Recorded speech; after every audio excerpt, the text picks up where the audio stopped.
Houston police officer, another one injured while chasing a suspected carjacker. Well, police say the officer crashed into someone who wasn't even involved in that chase. This all started with a woman being carjacked along Richmond Avenue overnight.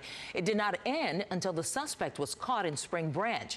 ABC 13's Charlie Etzity is live this morning along Voss at Memorial, where that officer crashed. Good morning, Charlie. Good morning, Samika. Yeah, the officer involved in that crash as well as the unsuspecting driver.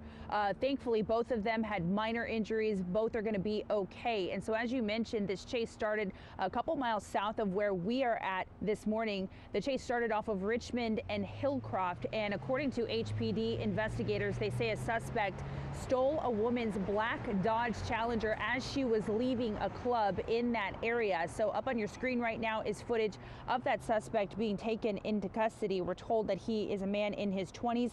He has not been identified quite yet, but the woman told HPD the man actually shoved her out of the way as she was trying to get into her car. The suspect was eventually arrested after a 12-minute chase that ended all the way over on Hempstead and Bingle. That's up on the northwest side of town.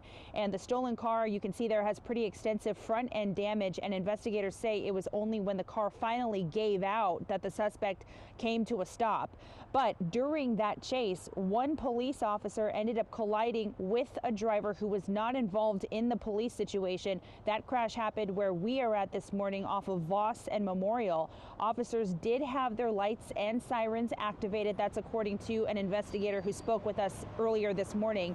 And you can see there the front end damage of the patrol car is pretty extensive, and it looks like a Chevy Tahoe also had some damage to the backside of that car. So this crash is the second crash to happen this week involving an HPD police officer in pursuit of a driver, and then ultimately ending up crashing into an unsuspecting driver. So here is what charge the suspect in this situation will likely be facing. We got felony evading and the stolen vehicle. So, and there might be other warrants and stuff as well. And investigators tell us that no weapons were found inside of the suspect's vehicle. So we'll continue to keep you updated on this investigation. Charlie Etzity, ABC 13 Eyewitness News. Thank you, Charlie. And as Charlie mentioned, this is the second time a Houston police officer has crashed during a chase within the past 3 days. Early Wednesday, an officer crashed on the Beltway at Bissonnet. That time, the officer also crashed into someone who was not involved in the chase. However, in that situation, no one was hurt.